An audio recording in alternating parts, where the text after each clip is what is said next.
What is going on, managers? And it's the first day on Football Manager 2023. You've just signed for your new club. You've just decided I'm going to do a challenge. I have absolutely no idea who this club or what to look at. I'm going to show you the first things you should do when you load up Football Manager 2023. Let's get straight into it, into day one of action. So as you can see, I've gone for Spurs just to make things a little bit easier, but I'm on this page where it is the first day of your job, which is in the wonderful world of football management. So let's go have a look at what you should do on the first day to assess everything that you need, what you want to do, and the structure of this club that you want to be a part of.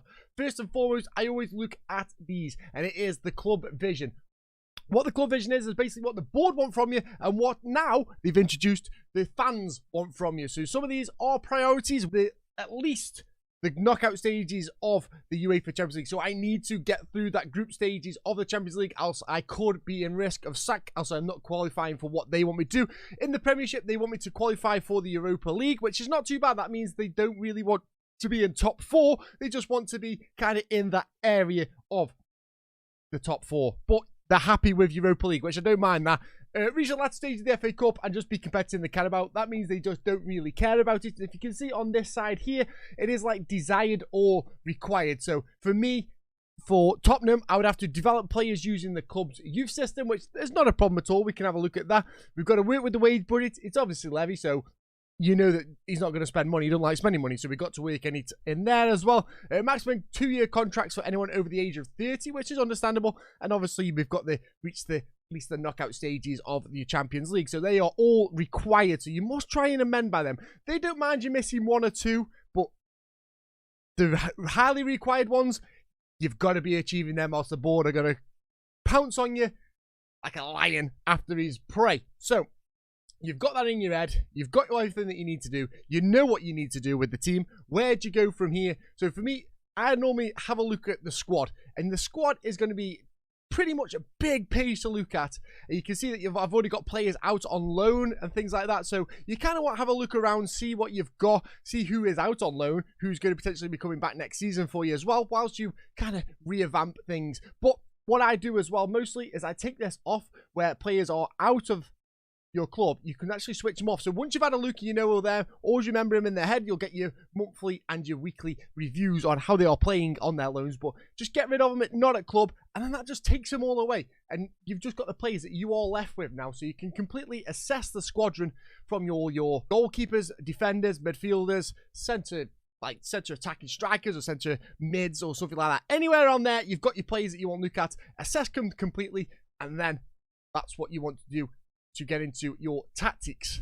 I'm not going to go too into detail in what you need to look at for players or tactics. It's just the way that I would go about it, is looking into look what players you've got and seeing just what you're working with at the minute. So once you get into your tactics page, build your tactics that you want. Like say, that's going to be a completely different video. If you haven't seen how to build a tactic, there is a video I've made out there. So go over there, check it out, enjoy that one, and see if it does you any good favors. Hopefully it does. So, say I have now picked my team. You can see there they were all lined up in here. I've got my tactics set out and stuff like that. A very good thing is to going over to the players. And this is kind of what you can see, all the different things that they've got. So if you go to contract, you can actually see now the agreed playing time. So I've got all these star players here. Important players, and then regular starters, first choice goalkeeper, and stuff like that. So if you can see someone that's like important or a regular starter that's not going to get in the team, you could potentially offload them on and try and sell them to bring in some money into your squad.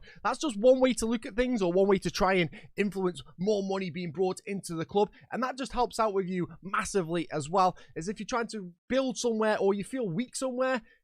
Maybe you could sell one of them players that are like an important player that's not into your team, that fits your style of football, your built of football. You could offload him to bring in more money to get someone that suits that more style of football that you want to play there. And it's just by going up here, you can definitely check that. It's no problem at all whatsoever. Just go over there. It's already in the game. You don't have to download any of these views or anything like that. It's already in the game where you can just check that, and it's just a click of the button, and there you go. Your job done. You can even check the transfer as well, where you can see who the agents are, all the transfers, and the loan status, the value, the asking price, all that lot. But we'll go back to general information, which is a nice page for me, as you can see the ability of the players, and you can see the potential abilities of the players as well. As you say, we are actually Tottenham. So we've got some good players in here already. So they're all going to be very good players. And like the likes of the youngsters down here, like the 21-year-old Brooklyn, he's going to be assessed with the likes of Ben Davies. Ivan Perisic is in there as well, and Eric Dyer, and some good players in there. So his potential might be, his star rating might be a little bit lower because we are against a very, very strong Tottenham squad. One of the main things that this board wanted was to develop through the youth system, so we can go straight into our dev center here, have a look at our players, and it shows you who is pretty much on the verge of maybe breaking in to that first team. Harvey White here is one of them. He is only 20 years old and he looks absolutely phenomenal. As a midfielder in here, he will learn and he'll just feed off players, but it's just going to help him out massively. But get into your dev center. Make sure there's no hidden little gems in there. You never know. Always check the under 21 squad and the under 19s. Alfie Devine is in there as well. Another one. Look at his potential. He's got a 4-star potential. You could easily make that a little bit better if you just put a bit of time in with him. Get him in the first team. Get him playing with the proper first full squadron, and he'll just develop a lot there as well. And make sure you check in the under 18s as well, as Jamie Donnelly is there. And look at that guy just chilling. 17 years old, valued at 13 million to 21. Jamie Donnelly could be an absolute special kid. You won't bring them up. Probably put him in the under 21s, then give him a season in the under or in the first team after that as well. So you've got your squad, you've got your kids, you know what you want to do. Now let's have a look at the actual board. So what I mean by that is if I go to Spurs here, you have a lot of things to look at on this page right now. So for me, the one things and the couple of things I want to look at is what they are as in a rich club.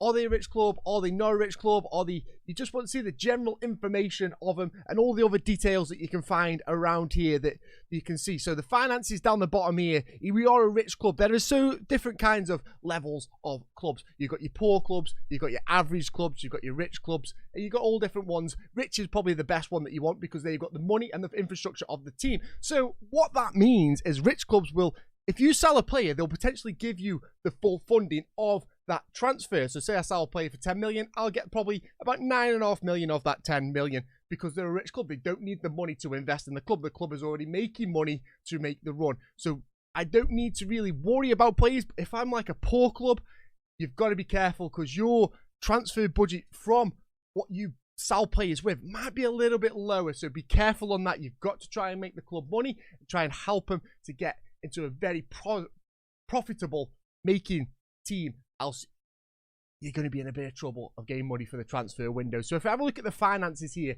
as you can see, 162 million in the bank for Spurs. You can check this page. If it's a little bit lower, if it's in red as well, you need to be worrying because that's in the minuses. But we have got a transfer budget of 26 million for Spurs and a transfer and a wage budget of 2.9 million. You can change these as well. If you need to go around, you can flip them around to change it so you get more wages or less of the transfer budget, and you can make board requests here as well with the finance where you can ask for an increased transfer budget. We have got 162 million in there and 26 million. We could potentially double our transfer budget if the board are willing to give us a little bit of cash injection there. This is David Levy. I don't think we will get that though. Just a thought. So that is what I would look at personally with the first things on here. Just see where we stand with the board, see where we stand with money-wise, see what we're doing with the club, and then obviously checking where we need to be as well. Another thing I would highly recommend as well is checking your staff out. Staff are very important. As you can see on this Spurs side, we have 6 spaces for scouts, and we don't have a chief scout neither. We don't have a technical director, so we need to invest a lot of time into there. As you can see, yellow means we are the best in the league. It's exactly the same for each of the medical and for the recruitment side. We have got the best, I think that's technical. Yeah, best tactical coaching we have in the league. The rest are all up there, but as you can see, Liverpool have got the best and Wolves have got the worst on basically most of them things. So we need to kind of work on there. We can only bring one more coach in. So if you've got a few gaps on there, try and get some great coaches in. I will do another video on staffing. This is just all you need to assess on the first day of your opening adventure, we'll call it, as a manager. So that was what I would check first. You can even sack some of these guys if you don't think they'll capable of being at your level and then reinvested. But if you are a poorer club, you might not be able to pay the compensation to pay the wages out that won't allow you to get these ones in. So you have to kind of do what you got, but make sure you get all your coaches full and all your staff full, so you've got the full advantage of scouting other regions, scouting your next opposition, letting the players do the coaching stuff, letting the coaches then advise you on other stuff. It is absolutely crucial that you get these things done and get them in the infrastructure of what you want to do. Then the final one is looking for players. This is where you need to go to your scouting and you need to go and try and find your players. Now, you don't have to go and rush and go buy players straight away. That is not a thing. You can start with the same team that you've got and move all the way through there. That's just one thing or one way of doing it. But for me, I do like to try and bring in a player where we just need to strengthen a little bit here and there. Everyone doesn't mind a signing. And it's one of the best parts on Football Manager, if you ask me. Everyone loves making signings. It's just fun. If you go over to here, you can see the whole list of players. I could do another video on searching. I know I'm saying that we'll do a lot of videos, but that's what I'm trying to do. Educate you guys and try and help you as much as physically possible to try and get the best out of your football managing experience. So you can now set up, well, I say now, you can always do, but you can do your shortlists and you don't have to have one. If you go over here, you can like manage shortlists, add them in, add shortlists in from other people. If other people have done some scouting for you, like IRL friends, they can send you their files over and stuff like that. But you can do a shortlist. For example, if I go to players range, and we just go Cristiano Ronaldo, we add to shortlist, then definitely Cristiano Ronaldo now appears on this shortlist. If we think, you know what, Cristiano Ronaldo is good, but I have a problem, I want to separate them from another one. So I want Cristiano Ronaldo who is a little bit of age, and I want to get some youngsters in the side. You could create a new shortlist just like that and call it Wonder Kids. And then what we'll do is we'll go to, if Hendrik is on here, because we all know Hendrik, a little cheeky 16-year-old there, and I then go to add to shortlist. I now have two shortlists there. I can now put it on my default one with Cristiano Ronaldo, or I can then put it on my Wonder Kids one, and they stays on the Wonder Kids one, and it doesn't really mix them up there. And we go back to our shortlist.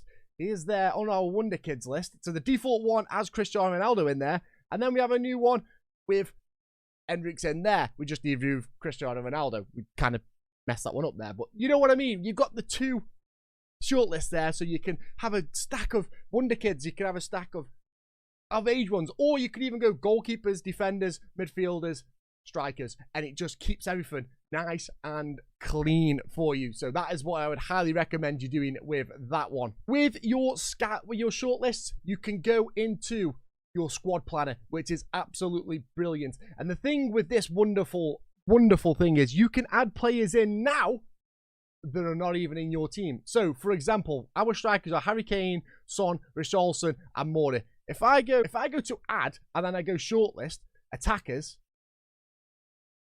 and I put in Hendricks there, he now becomes into our squad planner. So if we decide to go next season, and we put in our guy, where is he? Hendricks, he's in there now. So we've got to scout him a little bit to get it, but you can see each time how much they will develop, but only by just keeping him into this squad. And it helps out massively when you are trying to choose who you want. So obviously we've got Dane Scott and Troy Parrott, who are both out on loan, both 4-star potential, but we do still have Son in there as well. And this is for like 3 seasons in advance. So the fact that you get to keep this for so long is absolutely brilliant.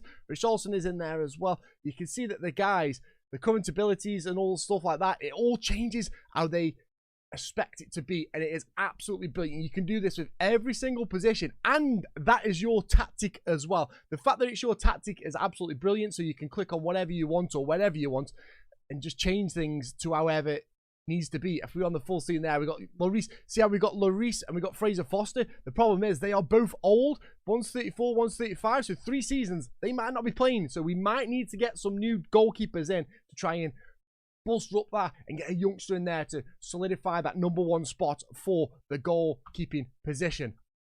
But guys, that is going to be a little video for you. Day 1. What do you do on day 1 of Football Manager? You assess all them things. I'll go into them in more detail in other videos, but that is just what I would recommend on the first day of Football Manager. Assess your team, Go have a look where you need to be. And if I've missed anything, drop it in the comments down below. Tell me what you do on your first day as well. And if you want to see more content of me playing Football Manager, I stream most days live on Twitch, www.twitch.tv/TickOne47. Link will be in the description. Make sure you're following over there, and I'll catch you all next time, guys. Much love, and bye-bye.